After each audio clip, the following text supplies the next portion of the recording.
GupShup with Gurpreet Sarin. What's going on, everyone? My name is Gurpreet Sarin, and welcome back to GupShup with Gurpreet Sarin. Got an awesome guest for y'all this week who goes by Kabir. What's going on, brother? What's up, guys? How you doing? Good, man. How you doing? How's your day coming along? It's going well. It's going well. It's just a Saturday in New York. Yeah. It's nothing to complain about. I love it. I like to start my shows off with a question. Sure. And so I'm curious to hear your thoughts on this. When I was thinking about this on the way here, Okay. This might lead to a cool discussion. Who do you like better, Frank Sinatra or Dean Martin? Ooh, I'm gonna go with old blue eyes, Frank Sinatra. All right. What are your thoughts on Frank Sinatra? Just a legend of our time, man. Wow. I think I read his quotes daily just to get me hyped for the day. Yeah.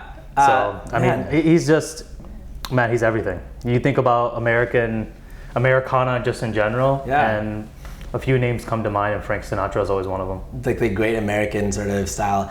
I wonder what it would be like to have coffee or just like go out of town, like in town with Frank Sinatra. Can you imagine? I imagine he'd crack jokes, but I think he'd be curious about Sikhism in general. Everything about it. I'm curious. Yeah.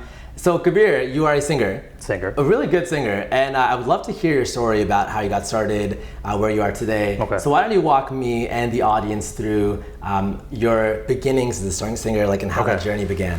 So it's interesting. I actually started out as a violin player, which a lot of people don't know. Yeah. I wasn't the best violin player, I have to admit. And in, I think, 6th grade, my instructor at the time in middle school, she didn't like me, straight up. Wow. Like, it was a known fact she didn't like me. Nice. Yeah. And actually turned out to be a blessing in disguise. She was a hater, to be honest. Really? Partly because I was a bad boy too, so I was always misbehaving. So it's partly your fault as well. Yeah, actually it's all my fault. Yeah. But I wasn't the best violin player, and I actually always wanted to sing. And I remember in middle school, she like called me out for playing a wrong note in front of all my classmates. And I'm not afraid to say this, I like actually teared up in 6th grade. I was like, I got really emotional, but that was a blessing in disguise because I left orchestra and I was like, you know what, I don't want to do this anymore. And I joined choir. And I joined choir, turned out to be pretty good at it. Yeah. And that summer, the summer heading into 7th grade, my uncle Daisy, who goes by Ravinder Pratap Singh, absolutely amazing tabla player. And we'll talk about the Partap Brothers, of course. Absolutely. He got me into American standards. Like that summer, I started listening to Dean Martin, Frank Sinatra, June Christie, Steve Lawrence, That's awesome. Nat King Cole, who's one of my favorite artists. And I just spent that summer, and that's when YouTube was becoming really popular as well. Sure. I just spent the entire summer just like learning about this genre of music and just fell in love with it. And that created like my own little niche, I guess you could say, in middle school and high school, and I just kind of ran from it. That's incredible, because most middle schoolers and high schoolers, you wouldn't say would be attracted to that kind of music, right? Yeah. It's a little more slow, more romantic style. Yeah. But it was through your family. Exactly. You actually got introduced to the great American songbook or the standards. Amazing, yeah. It's always been my family. I tell people this, you can imagine growing up, like a typical Saturday morning would be 6:45 a.m.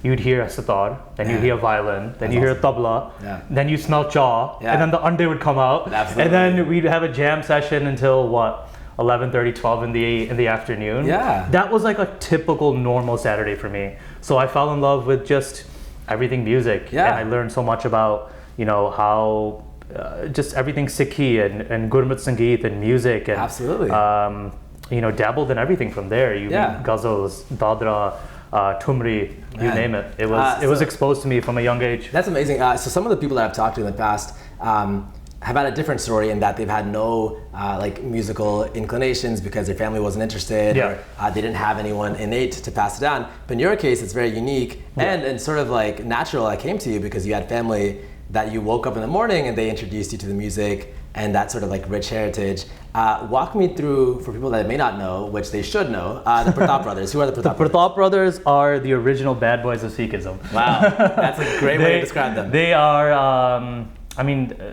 for as long as I can remember, they've been the standard bearers. And it's fascinating because I was thinking about this on the way over here. We have about 18 generations of musicians in our family. Wow. And, it dates back to just even, just as far as I can remember, basically. Sure. I get emotional thinking and talking about it, so I'm gonna do my best. But you know, the way I like to think about it is they've had thousands, if not millions, of followers. Underground their entire life. You know, this is before social media, guys. That you can imagine. Before we used to look at follower count and how many likes and comments you're getting on Instagram and Facebook and etc. They traveled the world. They've been doing kirtan and you know, almost every single state in the U.S., almost every continent. They're going to be in Kenya next week. That's awesome. And you know, they've been an inspiration to many, just because they've always been themselves. And for better or for worse, that you know, that made them into Sikh rock stars. I mean, they've always been. You know, they've done everything that they wanted to do. They've traveled the world. They've performed in countless places in front of, you know, countless celebrities, and you know, they have a rich heritage. What they do, you know, they're masters of sur and tal. You name it, they've done it. You know, my dad has told me stories about, you know, sitting with Allah Rakha Saab, and sitting with Zakir Hussain, and you know, my Taiji, Devinder Pratap Singh, who's the leader of the family, I guess you could say. We call him Captain Dave, or at least I call him Captain Dave. Captain Dave. He's you know, he's a legend. And I say this not because they're family, but I genuinely think he is the most talented artist, if not one of top 5 at least. Currently doing his thing. So that's amazing. And I'm very happy that you're very passionate about like your family lineage and heritage. And it's cool to sort of see you as the next generation now, using which like references and skills you have in America to pass on music like in a different line. I think that's really cool. I want to talk a little bit about how we first met. Because I know you have an interesting story about that. We met at was it your cousin Bhavjot? Bhavjot's wedding. Bhavjot and Praptej in Chicago. 2016. That was wild. I remember I think it was the Sangeet or one of the events. I was like an MC for that night. Of course, one of the cousins is always the MC, right? Absolutely. And I remember seeing you from a distance, and the first thing I thought about, I was like, yo, how does this guy keep his pug and his point so thin at the top? Mama, I have made it. That's like that's what I want to be known for, the pointy plugs to that. So you saw it from a distance. You saw it puggy. But I don't know. I don't even know if we even like how much we talked. No, we didn't even vibe.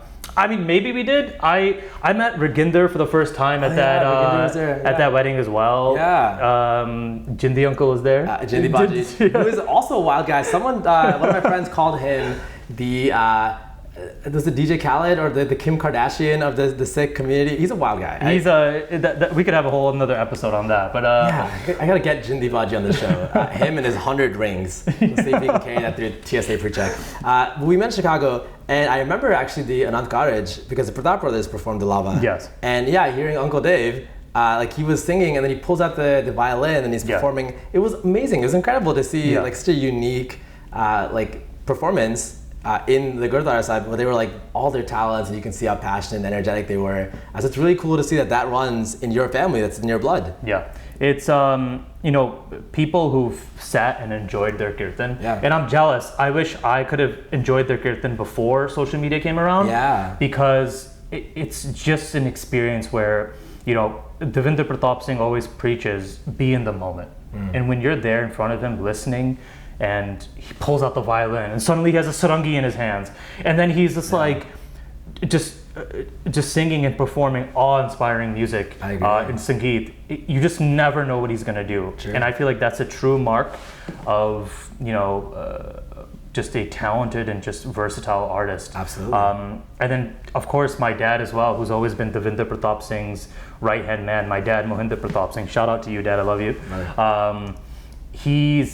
He's always kind of been that silent anchor behind him. On the tabla. You know, who he actually memorizes the most. He knows the most Sangeet. He knows the most Bani. So like he's always just like, if Devinder Pratap Singh forgets something, or you know, my dad will never let anyone figure out what just happened. He'll just swoop in and just keep continuing. The quiet powerhouse. So I'm letting you guys into some inside family secrets. These are some nice like trade secrets. I like that. So you started off with choir, but you also had this like rich Gurmat Sangeet and like Indian classical. Did you also play any like Indian instruments?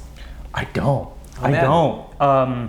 And I think about that often, but my dad and my family especially have always taught me to just be yourself. Okay. Because you lose when you're not yourself 100%. Absolutely. Partly that's why I call myself always Kabir. Yeah, because which I want to talk about also, actually. Of course. Because I saw, and we're going to talk about Turban Day for sure, but you sort of have this joke where it's like, not sometimes Kabir, it's always Kabir. Not sometimes, always. What does that mean? To be honest, I have no clue.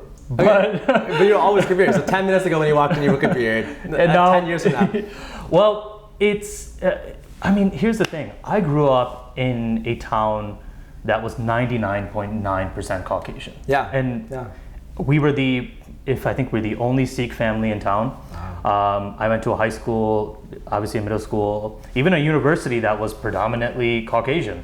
And when I say I'm always Kabir, that reminds me that I have to be myself, that I should be proud of who I am, where I come from, what my goals are, what my mission is, and to never let anyone or anything around me influence who I genuinely want to be. Absolutely. So when I was thinking about, when I started creating my social media and my website, et cetera, people are like, oh, what do you want your trademark to be? Of course. And the thing that just kept coming to me was like, I've always been myself. So why can't I just be always Kabir? Wow, I love that. So that whenever I hear that, it just reminds me to just keep going. Yeah. Also, it's like a memorable thing, right? You're always yourself, and no one will ever forget that. Also, I tried searching for other Kabirs. Yeah. Like I found like Kabir saying on Instagram, but I didn't see it always. There might be like a sometimes Kabir on Instagram. Maybe ambivalent, but I've never seen an always Kabir. Here's a question for you, and I'm sure my audience also wants to know. Sure. A very quick search on your social media shows that you have been called, quote unquote, the brown debonair. Tell me the story behind that. The thing is, I love fashion. I think it's one of my, appreciate it. My mom actually got me into fashion. Really? I have to be very honest. Okay. Everything in my story roots back to my family, as you can see. Yeah, of course. My mom taught me the beauty of highs and lows. Wow. And I won most fashionable in high school. So that is a proud moment. That kept me going. I was just like, you know what? I always tried to be on the cutting edge of fashion. Yeah.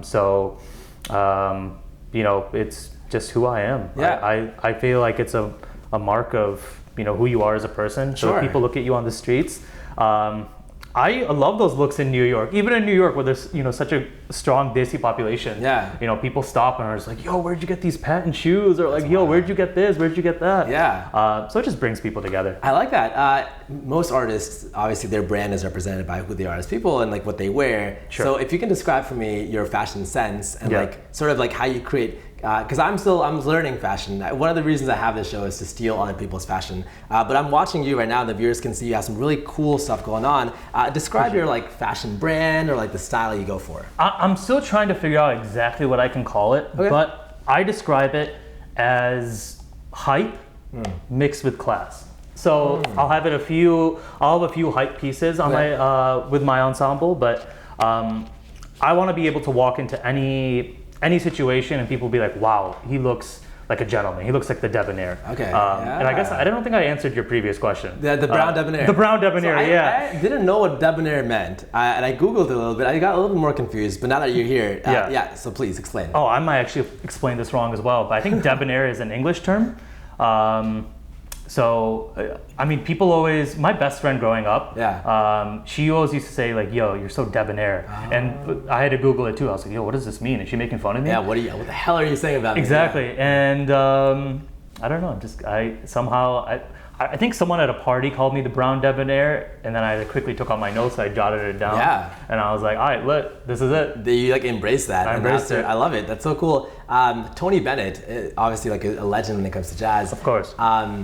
I was obsessed with him. I kind of still am. He's super old, still performing, still like crushing it. Yeah. But I remember there was a period I like bought his book, and in his book he's like notorious for wearing suits. Like he's very classy, dresses really nicely. Yes. And in the book, one of the chapters he talks about how there was a fire alarm went off, or a fire actually went off in his apartment room. And everyone runs downstairs, and everyone's like, "Where's Tony? Where's Tony?" He runs down with like a suit. he like literally, he's like 3 a.m. in the morning and there's a fire alarm. He comes down in like a navy blue suit and he's like, and people are like, what the heck are you doing? And he's like, no, I'm Tony Bennett. I have to dress my brand. This is who I am. Exactly. I'm, like, classy. So I absolutely love that. It was rumored that Frank Sinatra never even like owned jeans. Really? So I want to get to that. I want to get to that level of just just being badass, just like constantly in a suit. That would be amazing. That would be. Do you think that in this day and age, obviously trying to do like jazz music, and we're talking more about your brand and like your genre. Sure. But you're someone doing like jazz standards, American standards, in an era where things like R&B, hip hop are very, very popular. Yeah. Is that a challenge for you? What are your like experiences with that? No, I mean, I'm coming up on my first year as an artist, I guess you could say. Nice. I mean, obviously I've been a singer my entire life, but you know, as I've been branded and I've just been myself, you know, I'm really glad you asked that question because being an artist is not easy. Sure. And it becomes even more difficult when you're not true to yourself. Okay. And, you know, I've had, you know, successes and failures as any early artist can attest to. Sure. And, you know, it's funny, in a weird way, I feel like I'm creating a new genre altogether. Really? Because you'll see with my future music, and I'm working on so much right now, I can't wait to share it with the world. It's a mix. I'm going to be doing R&B, I'm going to be incorporating standards, I'm going to be doing fusion, which a lot of people have been asking me about. Nice, very nice. And I don't know how to label what I'll be doing, but that's the beauty of it. I've always been someone who's lived without labels. So why would I put my music in that category as well of what genre do you fit in? True. One song I might be, and I might be dropping hints here, guys. I might be doing something with my family where it's fusion, where I incorporate the tablas, the sitar mixed with like house beats. Sure. Or you straight up just come out with a Nat King Cole standard. Where I'm just chilling on the piano with someone just, you know, on the keys. Or it might just be more of a Frank Ocean vibe, where it's R&B. That's awesome. So this is the beauty of just being an artist without, you know, living without boundaries. You can do whatever you want, and I trust myself to, from here on out, be true to myself and put out music that, you know, hopefully people like. But at the end of the day, it's, you know, it's about what makes you happy. Because as any real artist will tell you, or any true artist will tell you, if you're not happy with the music that you're making, what's the point? Yeah, that's true. There's the way that you can sort of quote unquote sell out by trying to do super popular music, but at some point you're not going to be happy with it, and you're not going to have your heart and soul, and people are going to be able to tell that you're not being your authentic self. Exactly. So it's not worth it. The listener has an uncanny ability to figure out who's being authentic. Oh man, okay.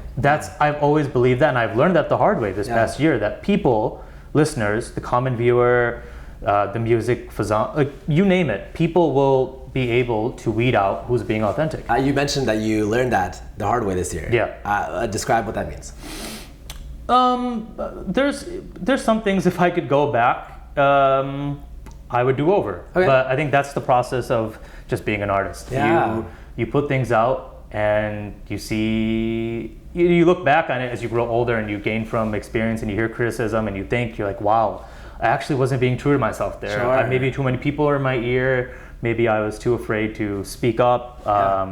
But that's changed now. So like, I'm really excited about all the new music I'm working on and just what the future holds, because you know, if I just want to keep breaking boundaries. Of course. You know, as a community, we've done such a great job with exposing, you know, who we are, what we believe in, and now it's time to take it to the next level. Of course. And I'm trying to be that standard bearer. I love that. And I know that we talked on the phone earlier, and you mentioned that we can say we're somewhat in like the urban Asian, urban Desi sphere. But you're very unique in that you don't sing in Punjabi. I don't sing in Punjabi. Punjabi. You obviously keep your pagdi and you have, you know, turban and beard. Yes. But you're not like like Mickey Singh or Mersandhu, Prophecy, that style where they are fully, that might be them, but they're fully embracing that like R&B style, and they use Punjabi, so they attract that audience. But you don't sing in Punjabi. I don't sing in Punjabi. That's awesome. And it actually stems from a really simple conversation I had with my dad. It was a Sunday morning. I'll never forget this conversation. Sunday morning, it was Sunday morning, having jaw, of course. My dad's like, yo, go get me cookies. So I get him cookies. Okay, Dad, he sits me down, the typical the son and father conversation. And I was telling Dad, I was working at Bloomberg at the time, right? So I was working in finance at the time. Yeah. This is what, early 2016? And I'm like, Dad, like, if I want to pursue my passion, give me one suggestion. I was like, Dad, just tell me straight up, what do I need to do? Like, you've been doing this your entire life. Sure. He's like, if you want to pursue this, you have to do something different. Wow. You have to be yourself. Yeah. And he encouraged me more than anything. He's like, you've always been a singer who loves, who just likes English. You like to sing in English. Yeah. There's plenty of Punjabi and Hindi singers, like, and I mean that with all the love and respect in the world. But why not have a Sardar who's, just bringing a new twist to something that I think so many people love and adore. Yeah. And singing in English is something that just comes naturally to me. Sure. And don't get me wrong, when I'm home with my parents, I'm speaking in Punjabi. I'll sing in Punjabi with them as well. I'll hop on the piano with Devinder Pratap, and we'll jam out a little bit. But it's just the way I just want to keep challenging the status quo. Yeah. I want to sing in English. That's it. That's huge, and I like that.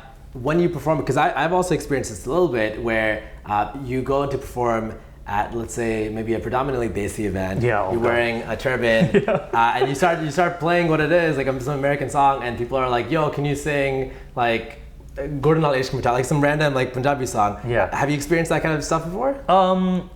Turban Day, man. Yeah. That was last week. I think when I got on that stage and I had a whole jazz band Which behind me. Which was amazing, yeah. And they're just going in a loop with LOVE, like bum ch ba bum ch bum bum ch ba bum ch ba bum ch ba bum, and that just went on for like 5 minutes in Times Square. Wow. And I was backstage and like getting ready. I'm like, yo, is there any jaw around? No, I'm joking. Only at Turban Day, I'm sure there would be. There was jaw, actually. It was pretty good. I could see the crowds that were just lining up. And it was tourists who are from, every walks of life. Yeah. Centering in, the crossroads of the world, Times Square. Times Square. And it filled my heart with so much joy to see people who just heard that loop and they were like, wait, I feel like I know this. Like the first thing, Parent Trap, like where is this song from? Like I've heard this. And people were just gathering in, and Times Square started to pack up. Of course. And I got on stage, and I think the Desi crowd that was there was expecting me to go into Punjabi music and some jazzy B something. Yeah, right. And when I just hit it, L is for the way you look at me. Oh, and everyone people suddenly started moving. Like these Punjabi people in the crowd were just like, wow, I didn't know we could dance like this. Like, this is cool. Yeah. That to me was so fulfilling because suddenly everyone in Times Square has just challenged what they previously knew. That's true. And they're jamming out to jazz. That's so cool. Again, I was reading this one book, and it might have been the same Tony Bennett book. But yeah, the jazz standards are cool because they are literally universal. Yeah. Right? People will understand Fly Me to the Moon in Japan. They'll understand LOVE, like XYZ. So it's really cool that you can actually sing those songs and the audience will understand it because it's like a universally accepted and like a popular song. Yeah. What's your favorite jazz standard? Favorite jazz? That's a hard question. What's your favorite jazz standard? Favorite standard? Probably Mona Lisa by Nat King Cole. You're a big Nat King Cole fan. I'm a big Nat King Cole fan. fan. How did that start? Where did that start? I just, like I said, when I was younger, just going through YouTube playlists, I came across Mona Lisa, and I remember I just remember being at my computer. It was still a shared desktop at that time, so you could imagine. Good times. I just heard it, and I was just like, I just fell in love. Yeah. And the rest, everything just went blank, and I just heard it, and I just played it on loop, like anyone who falls in love with the song, over and over and over again, until just became one with it. Yeah, I used to stay up really late watching, and I'm sure you've seen these, it's like the Frank Sinatra would do these medleys. Yeah. It's like Frank and Dean, they're just like, it's like a talk show, but they're walking and they're just the Rat Pack comes to mind. The Rat Pack, they're just like singing 10 different songs, like 5 or 6 like snippets of it. Yeah. Like the audience is going wild. That era, I feel like that era is sort of missing in this day and age. Yeah. That era, the thing is, with any era, they have their faults. Yeah. And there's a lot about that time in history that simply it sucks, it's terrible. But I do believe that there is something we can grab from that Sure. romanticism, that trying to mold it to what people can love and appreciate now in 2019 and moving forward. It's just like that optimism, that hope. It was so great after getting off the stage in Times Square, where so many people were just like, oh my God, I listen to this kind of music all the time. Awesome. I never expected people to hear it today. Yeah. And that made me think, and that just reaffirmed the notion that people want love, people want optimism. We're living in crazy times, and we need artists more than ever to set the landscape for to spread love. Sure. And that's one of my missions moving forward, just to bring happiness and class and romanticism to music. In a modern way, of course. Okay. I'm not gonna, I'm not exclusively gonna preach about whatever some conservative values, et cetera, et cetera. Like my music is gonna push the boundaries, but the underlining tone is gonna be optimism. That's awesome. Acceptance. If there's any artist that you could collaborate with or perform with, who would it be? Oh wow. They have to be alive. They have to be alive. Yeah. No, that's a good one. Two artists come to mind. One female, one male. Okay. Frank Ocean. Yeah. Always. I fell in love with Frank Ocean my sophomore year of college. I remember hearing Pilot Jones. Oh man. The sun was setting. I went to SUNY Geneseo, and I lived right on top of the hill. And I remember Channel Orange came out, and I heard it for the first time. Yeah. And I was just laying on my bed, and I was just like, whoa. And do you know what? It's like really nice out, spring. The air was nice. It was sunset. You can imagine. And I just like laid back and I listened to it. And from that moment on, I was just like, whoa. If I ever get the chance, Frank Ocean would be, he's a tough cookie to get in touch with from what I've heard. Yeah. Well, as we all know. But he would be one artist. And then the other is actually Ravina, who's actually another Sikh, Aurora. Yeah. another Sikh artist. I think she's onto something brilliant right now. Incredible. Yeah. Her song "If Only," you can listen to it every day. Yeah, she is amazing. So I might have to DM her after this. You should. Ravina is actually interesting because I've known her, and she probably doesn't remember me now because she's really cool and famous. But I've known her for a little bit, and she's sort of actually gone through an interesting artistic transition as well. Cool. In that I think she studied at the like Tisch School of Music. Okay. And like the initial songs she was releasing were more. She was a big like Radiohead fan, she still might be, but it was more like acoustic, sort of happy renditions. Yeah. But the transformation she's had to now more R&B soul. Yeah, exactly. So you can tell she's definitely very like free and like expressive. She's found her true self, and I think that's why people love her music. She's herself, 100%. Always Ravina. Always Ravina, yeah. So she not sometimes, always. Yeah, she's found herself. So I think that's amazing. That is so cool. I'm gonna have some water too. Let's delicious water. Lukewarm water is the best thing in the world. Poland Spring. Yeah, there's nothing worse than having cold water. It just messes up your gullet. I learned that from Captain Dave. So tell me, so now that you're a singer, you've always been a singer, but now that it's like you're trying to do this full time, I'm sure there are some things you have to be careful of. Yeah. You mentioned like you can't have cold water. Yeah. Is there any things that are like a struggle, like a challenge that you have to avoid or you have to be careful about before performing? I think just being in a good mindset, not letting little things bother you. Okay. It's just like today I woke up and the first thing I saw was like the rain, and it's raining here in New York. That affected my mood, but I let it affect my mood in a positive way. I listened to slow jams this morning. I listened to like Ray Charles, Elton John, being in touch with what's happening around you, but using it in a positive way. I found that to be a challenge in the last year, but you learn to accept it. So I've turned that into a strength now. Other challenges? Like what about so I'll tell you some very small challenges I have. Like I have acid reflux, so I can't have like hot sauce. Oh wow. Like spicy food, that becomes a challenge for me. Is there anything for you that you can't, like obviously you have to always stay hydrated, or you can't sleep late? I'm just curious if there's anything that you're like, okay, I don't want it to affect my instrument. I mean, A lot of my friends are, they want to. Here's the thing: I don't like going out on Friday nights, and I feel like I'm like one of the only cats who says that. The brown debonair stays on Friday nights. I like to stay home on Friday nights, man. It's just like it's such a long week where you're doing so much. Yeah. I'm like on the phone with my family, helping them, helping with their bookings, etc., etc. I found that what makes me happy is staying in on Friday nights and then raging on Saturday nights. Okay. Well, not raging, but like going out on Saturday nights is like, that's my vibe, I've realized.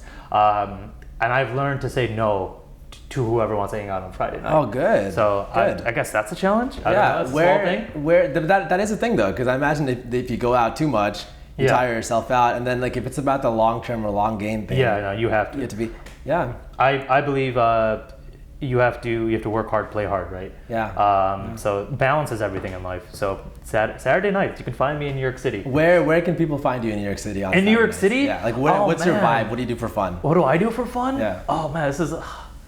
I like to actually check out new places in the city. I've been here for 5 years, but I keep somehow discovering new spots all around. But it's usually just with close friends, either on a rooftop or just catching up. Nice food, just whatever, wherever, or maybe just hanging out with family. If my family members who are all throughout the tri-state area, if we like find time to just hang out with each other, absolutely, that'll be nice. So just keeping it low key. Yeah, I appear in random places now. You've been in New York for 5 years, you said. Yeah. And so before that, were you in Chicago? Or were you? No. I was. I'm born in upstate. I was in upstate New York. So I graduated from Geneseo 2014. Okay. And then 1 month later, I was like, all right, moving to New York. Wow. And then I moved here, just started interviewing, and then started the finance career thing. And thank God that's over. Yeah. So so let's talk about that a little bit. So you worked in finance. Yeah. And you said, thank God it's over. So thank God, I'm happy you've gone. What was that experience like? Was that like a natural transition of you wanting to move away from that to music full time, or just different industries? It was, listen, nothing bad, actually. It was great. Yeah. I'm working, 7 to like 6:37 every night. Okay. It's fine. Yeah, just enjoying. I learned a lot, I met so many great people. Got that experience under my belt, but I was never like happy. And when you're happy, everything just seems brighter. Like your sound enhances, you can see better, your skin is glowing, your bug comes out perfect. Wow. Like you're feeling it. That never really truly clicked when I was working, and I didn't let anyone know that. Okay. But when I turned 25, like that kind of hit me. I remember we were partying in Greenpoint.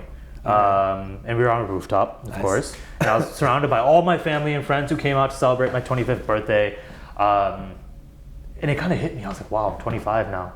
And everyone's like, oh, you're 25, like it's all downhill from here. Quarter life. And I was just like, no, it's actually all like, this is the beginning of something like amazing. Yeah. But how do I want to spend my time from here on out? Of course. And that kind of stuck with me, and it kind of ate at me for a couple months, and I think it was May 2017. May 2nd, 2017.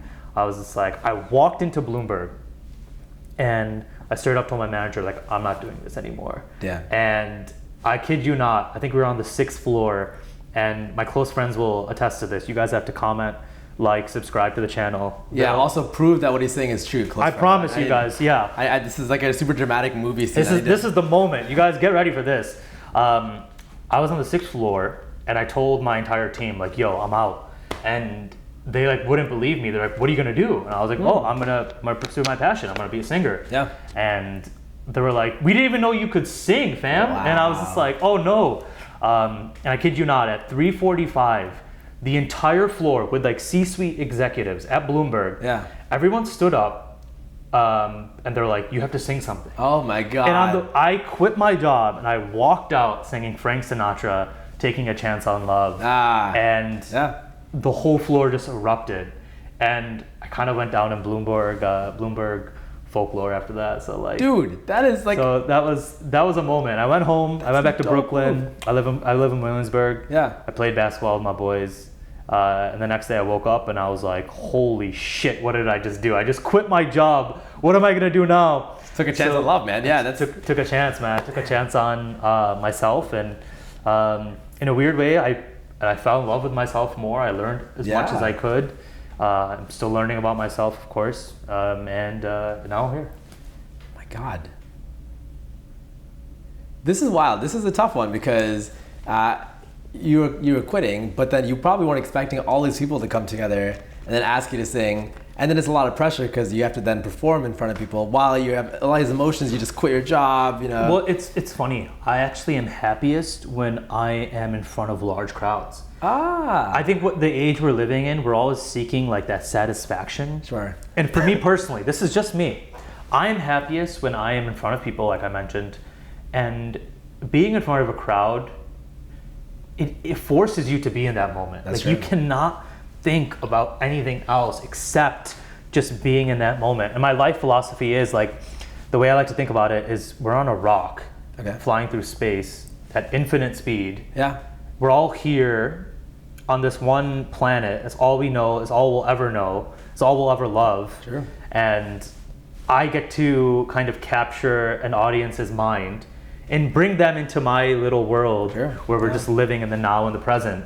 And that's what keeps me going. I like that a lot. It's also cool because for someone, and I can tell that you've also observed a lot of these like classic artists. Yeah. And let's talk more about Turban Day. But the cool thing when you're performing, and you'll see this with people like with Frank Sinatra or Michael Buble, where they have command of the audience. Oh. And they have, it comes to maybe the confidence of themselves and being confident in themselves and knowing who they are. Yeah. Dean Martin just like basically doing stand-up comedy during a show, like cracking everyone up, or Michael Buble, exactly. He controls the band and then the audience. Like that's wild. Is that a skill that you said you've liked crowds?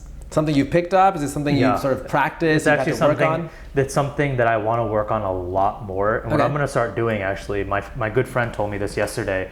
She's like, you just need to start going into clubs. Oh. Just piano club, anything. Yeah, like jazz bars. Clubs, don't tell anyone. Go by yourself. Pick up a mic. Do a few songs. Teach the guy. Give him a few originals. Tell him to play whatever chords. Yeah. And just take control of that crowd. Yeah. She's like, you have nothing to lose and everything to gain. So that's another big project I'm gonna start doing in the spring and summer, is just going to random places without telling anyone and just start performing. True. Just for my own, just to practice that skill. Of course. Man, Dean Martin, Frank Sinatra, they used to hold that glass of whiskey. Yeah. And just keep everyone at their toes. It's amazing. And just kind of take everyone away from their insecurities, their struggles, and just be like, live in the now. Yeah. I heard this quote actually when I was in college. We were out with a whole bunch of friends. We were out, partying, drinking, etc. Sure. And this one townie, I wish I knew his name because I would thank him now. He came up to me and my best friend John, right? Shout out to the Johns. I have both of my best friends. They're John. Yeah. Do they know each other? They know each other as well, yeah. Do you say like one is John B and one is John W or something? Yeah, it's we're still trying to figure that out, but yeah, they're both John. So shout out to my boys. John. Yeah, John and Johnson John. John and Kabir. Oh man, that's cute. That's very, I like that. I was out with one of the Johns who I know from university, and this townie comes up to me and randomly just grabs my jacket. Yeah. And I'm like, oh God, here we go. But he just grabs my jacket and he goes, listen, the past is sadness, the future is anxiety, right now is heaven. And that has stuck with me since that moment. Like, that is wild. Who was this guy? I just some random townie. He was hammered. He was God. But he just told me that, and literally my life changed. I love that. I think it applies to everything, right? The past is sadness, the future is anxiety, right now is heaven. Wow. If you live in the now, nothing can touch you. Man, that is solid. If you could have, here's a question for you. Sure. If you could have a movie written about your life, what would the movie be called? What would the movie be called? Yes. Oh man. And who would you want starred? Who would you want to play you? Oh wow, damn. I did not think about this. I guess the movie would be called Always then, right? Ooh, oh, that's cool. Just Always. Yeah, it would be a 10-hour movie. Always. And who would I want playing me? Oh man, hopefully someone handsome. I have no one in mind, but hopefully no one is as good looking as Kabir. That's a good question. Who would I don't know. Who's a good looking star that we know? Here's the problem though, because I mean, I don't know if the movie would be made now. Yeah. The problem is a lot of these good-looking stars, like Varis is an actor, but he's a lot older, so I don't know if he could play you. Yeah. There are a lot of like sick models as well. Yeah. But I don't know if they know how to act. Maybe you just star yourself. I have a question for you because I've been told this a lot the last couple months, and it's interesting. Some people think, guess my age. This is a good question. Guess my age, because I've had people tell me I look like I'm 18. Really? I look like I'm 37, 38. Oh, man. So I'm trying to figure out, man, what is it, the big nose? Is it the cheeks? Like, I don't understand. Well, I will say you look younger. You look younger because maybe it's your skin routine. Like your skin is nice. You don't have like, men age like fine wine, but I think your skin is nice. So that's why you look younger. You also have a bubbly, optimistic, unjaded personality, which makes a difference. But then you just told me you graduated college and then you were working for a couple of years and something about 2016, 2015. If I had to guess, I would say you're between 27 and 31. Okay. 27. Wow. 27. Right in it. And 27's been dope so far. Yeah. 27's been dope. When's your birthday? December 10th. Wow, what zodiac sign are you? I'm a Sagittarius. Do you think you fall under the Sagittarius? Hell yeah, I'm a Sagittarius. Really? Okay, what are some traits of Sagittarius? I don't remember. Every time I've looked up what Sagittarians are, I've just been like, yeah, that's me. But I can't think of the adjectives. Yeah. We should dial my best friend. She'd probably be able to explain this all. Yeah, the whole zodiac. Yeah. She'd be curious. Even my mom too. She's really into that. Yeah. So, Kabir, let's talk Turban Day, because you mentioned glimpses of here and there your experiences so far. Yeah. Talk me through the very beginning. Sure. Sort of your mindset when you came up with the set, your band, the dancers. Talk me through the entire process. I do my best work when I'm under pressure. Nice. So when I came back from London, I was there for like a bit of a radio tour. Actually, let's talk about London too. London too? BBC, cool. Yeah, of course. Yeah. Let's talk about this actually. Yeah. London was just amazing. I was there for 10 days. Yeah. And I referred to it as a pilgrimage because my grandfather, Sant Pratap Singh, he influenced an entire generation of Sikhi while he was out there. It was a pilgrimage for me to be out there, and I was there for a radio tour, and I was on the BBC Asia network with the Punjabi hit squad, which was great. I recorded a music video out there, which I think you guys will absolutely love. I'm gonna be releasing that in a couple weeks. Nice. So super excited about that. But that was just a great experience. I met so many wonderful people out there, and they're gonna be visiting me in the summer. We're gonna do some more work out here. Sweet. But London was just a dream come true. I loved it. I was in Birmingham as well, and the people, the culture, beautiful girls. I was following your Instagram, so again, always Kabir, and I was looking at one of your highlights of your like England or London experience. Yeah. What did you like most about your London experience, your tour, and then what's one thing that you didn't like? To be honest, no negatives. Not one negative. You are such an optimistic person. I loved the UK so much. If I wasn't living in New York, I would be living in London. So it really holds a special place in my heart, and I can't wait to go back. Yeah. But like I mentioned, the food, the people, it was just it's just such an, I don't know, it was just, I enjoy the weather too. Everyone's like, oh, it's always cloudy, etc., etc. It is, yeah. And you like that? I kind of like it, yeah. I don't mind it. Yeah. I don't mind many things. I try to enjoy everything as much as I can, but I'm a big tennis fan as well, so getting to see SW19 Wimbledon was huge. Yeah. I wish I could go back in July and be there for the championship, but that's awesome. Nothing. It's kind of a blur right now because it feels so long ago, but just nothing but positive experience. That's awesome, man. It was great. And then you were at so you mentioned the BBC Punjabi hit squad. Yep. What was that radio session like? Oh my God, it was great. I think it's still available online as well, so if you guys check that out as well. But they were just in awe as well. The boys were just like, dude, you are doing something so different from anyone in the community. Just keep going. Like, don't let anyone tell you otherwise. Yeah. Like, it's all positive. It's with any, when you're trying to do something different, there's going to be struggles. There's going to be good days and be bad days. Sure. But you just stick to what drives you and believe in yourself. And to any new artists out there who's going, through, who's doubting themselves, just keep going. Just believe in yourself, believe in your art. Don't cheat the system, and just keep putting the effort in. Everything will be good. That's awesome. You were there so for 10-day radio tour. Yes. And then you came back here for Turban Day. Came back here. Well, yeah, it was like 3 weeks before, right? Oh man. Okay. And the committee they hit me up. They're like, yes, the committee. The committee hit me up and they're like, listen, we want you to do Turban Day, but here's the thing. We don't want you to sing in Punjabi. Wow, and I was just so like, they told you that? Yeah, I was just like, yes! I was like so happy. I wasn't going to do Punjabi anyways, but to hear it from them, I was like, yo, this is about to be lit. That means they did some research on the artist ahead of time. They did some research. They were great. like, listen, the committee, they've got some good members.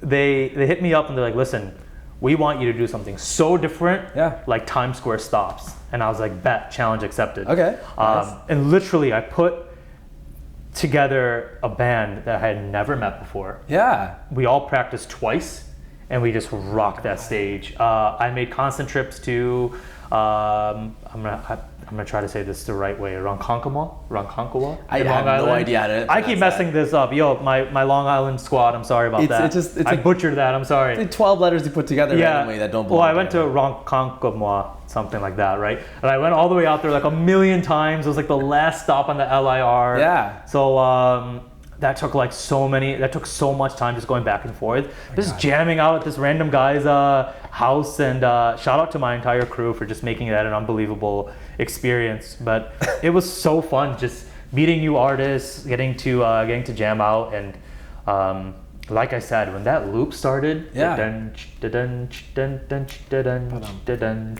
it was just so amazing. Just go up there and just do music that no one expected. Yeah. And it was great. My whole family was there. Friends came out. It was great to see so many people I didn't know as well. Of course. It just reaffirmed my passion as well. I love being in front of people. I just love being in front of the crowd. And you can imagine, as a new artist, to have that opportunity so early on in a career. That's a really big opportunity, yeah. I'll remember this moment forever. Good.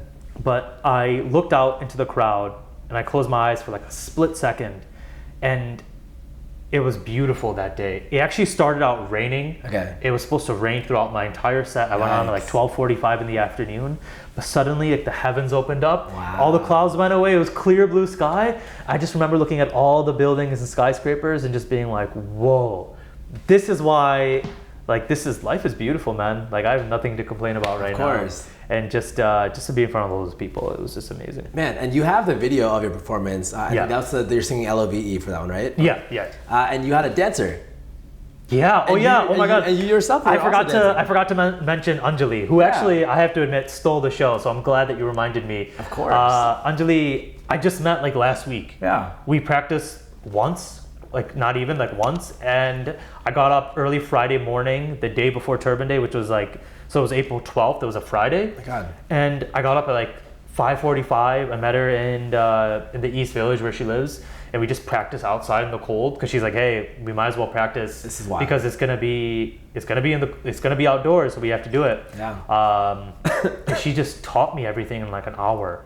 And I just kept saying, like, yo, I can't dance. Yeah. And she's like, no, you can dance. Like, I mean, you picked up the moves. I saw you out there. She's obviously amazing, but you were doing some kind of. I mean, I can dance if I go out. Stuff. If I can dance when I go out with my boys, but I didn't think I could actually like learn like a routine. But she's amazing, and her energy was unbelievable, and like the crowd loved her so much. So I was like, in my mind, I was just like, I'm so glad I somehow found her. It's just the power of Instagram, right? You DM someone, you tell them what you want to do. Yeah. And I made a lot of things happen just by simply DMing people. So if you ever want to DM me or you have something in mind, just do it. You have nothing to lose, everything to gain. Always Kabir. Always Kabir. So you had. Do you plan on taking dance classes now? Like, is your move to get more into dance? I put up a poll on Instagram. I saw that poll. Yeah. And it was a strong support for me dancing. So I think like 90% of people, I think like 100 people voted. Wow. And they said, yes, we want you to dance more. So I have no choice. I have to listen to the audience has spoken, man. Yeah, the audience has spoken. I have no choice. I have to. Let's talk. So you mentioned you have some really cool projects coming up. Yes. I know you've also worked on some singles in the past. Like Got Me Hooked is one, Scandalous. What are your experience on those singles? Sure. You obviously have made some really cool music videos for those as well. And then you have some new stuff coming up. So tell me about previous projects and then new projects. It's funny. My first year was definitely just getting myself out there. Okay. And I feel like when you do that, you don't have as much creative control of what you want to do, what you want to put out. Those songs, Got Me Hooked, Oh, Scandalous, Everybody Loves Somebody. out of the four, my favorite is Everybody Loves Somebody. Classic cover, yeah. Because it was me. And the way I did it with just a single acoustic guitar, that was me mostly. Like that was my direction, the way I wanted to do it. And don't get me wrong, those songs, got me hooked. Oh, Scandalous will always have a special place in my heart because it's the way I debuted. But I think people will really, really vibe with what I'm about to do. Yeah. And that comes with learning and just putting yourself out there. It's not easy, as any artist will say to you, both popular who's just starting out, to put yourself out there, man. When people can openly just criticize you, which they have every right to, it's hard to take sometimes. Yeah. You read a comment and that can stick with you for the rest of your day. Sure. But it's up to you to take that in a positive way and grow from it. A lot of great feedback from the music I put out, and some negative, and I take it with open arms. And Scandalous is definitely a cool vibe. It's naughty. I like it. I've heard that being played in the clubs. That's awesome. And it was dope seeing people just vibe out to it. Yeah, it's cool. Like your song, people are actually. Yeah, they grab like their significant other and they're dancing with them. That was cool. Oh is more of like a summer jam. Maybe something you just chill on a rooftop to, and Got Me Hooked has those elements of like R&B and pop to it. But I'm more excited just for what I'm about to do. Sure. So I'd love to talk about that. Just the few collabs I have coming up. Number one with my boy Raginder, which is gonna be cool. I think everyone's gonna absolutely adore what we have coming out soon. So he's always been a close family friend. Yeah. And he's actually one of the reasons as well I made the big jump to music, because when I visited him, I met him in Chicago as well, right? At the wedding, yeah. We stayed in touch. I didn't know his dad and my dad have been boys for like forever. Yeah. We always say like, it was just unbelievable that they knew each other, and I'm like, I didn't know the rear uncle had a son, and so I met up in California with him and went to San Francisco for the first time. Nice. We just vibed out. He showed me around the city. I was there for like 4 or 5 days. And while I was out there, I'll never forget this. We were just looking at the Golden Gate Bridge. Yeah. And he's like, yo, dude, if you just want to do music, do it. You have nothing to lose. And San Francisco's beautiful. Oh my God, such an amazing city. And that stuck with me as well. Wow. So that was one of the factors that convinced me to, pursue music. So I have my music coming out with him. I have a few friends who are coming out from London, as I mentioned, who are going to be in New York. We're working on a few things as well. Just I want my EP, which I plan on releasing in November of this year, and I'm saying that solid. I'm saying that out loud for the first time. So now the pressure's on. The pressure's on, man. EP in November. November, my first EP, 5 to 6 tracks. I want this to be 100% me, where people hear this thing fully through and just like, whoa, I just heard so many different genres, so many different styles. Man. But that's my boy Kabir. Like he did it the way he wanted to do it. That's the most important when it comes to artistry, is like you being authentic with it and knowing that you put in your heart and soul. Yes. And people love that, man. People appreciate that. So that's the timeline right now. Definitely more music coming in the spring, the summer. Nice. Heading into the fall, and then the big EP. So it's coming in November. It's happening now. It's coming now. Yeah. November or December. We'll see what happens. November. You just had 10 seconds. Okay, November, December, sometime in the winter time. Okay, we'll shoot for November. Okay, winter is coming. Final question for you, Kabir. Mm-hmm. You mentioned in the club people blast your music. Yeah. And then people are dancing with significant others. Yeah. A question for the ladies. Oh wow. Are you single and ready to mingle? I am so super single, it hurts. It's brutal. It's brutal. I am single. Here, drink my water, thirsty guy. Yeah. But I think that's by choice. Okay. I'm just focused on just my own goals and my ambitions right now. Sure. That I can't give myself to anyone really right now. But the romantic in me is just like, yo, I pray I'm just like walking down Fifth Ave one day and this beautiful Indian girl comes up to me and I just like that romantic Frank Sinatra, like I meet my future wife that way. But I believe I believe in destiny. So when things are meant to happen, they will happen. So I'm not chasing anything right now. So I'm just letting life unfold. I love it. Kabir, where are all the places that people can find you on social media and find some of your awesome songs? Of course. Guys, follow me please on YouTube. Instagram, Facebook, Twitter. It's all always Kabir. And yeah, like, comment, subscribe. Please tell a friend, share it with someone random. And yeah, I appreciate everyone who supported me this last year. I'm coming up on my, I guess you could say, 1-year anniversary of debuting my first single. So super excited about that. And the best is yet to come. Oh yeah, the best is yet to come. Kabir, it's been a pleasure having you on the show, man. Thank you so much for coming through. Likewise, man. Thank you guys so much. And thank you for watching another episode of GupShup with Gurpreet Sarin. I will see you next Wednesday.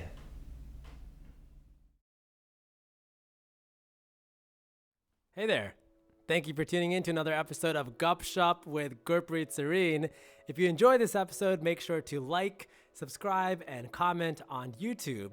If you don't like watching things and want to listen instead, there is Apple, Google, and Spotify podcasts, so make sure to check me out there. And don't forget the most important feature, IGTV, where we have some cool interactive stuff with me and my guests. And if you like my outfit, check it out.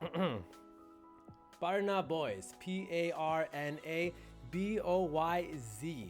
Got some really dope gear. Thank you, Partap Boys, for giving this to me. If you guys want to check it out, go to Instagram at Partap Boys, and then also their website, partapboys.com. Anyway, thank you again for tuning in. I will see you again next Wednesday.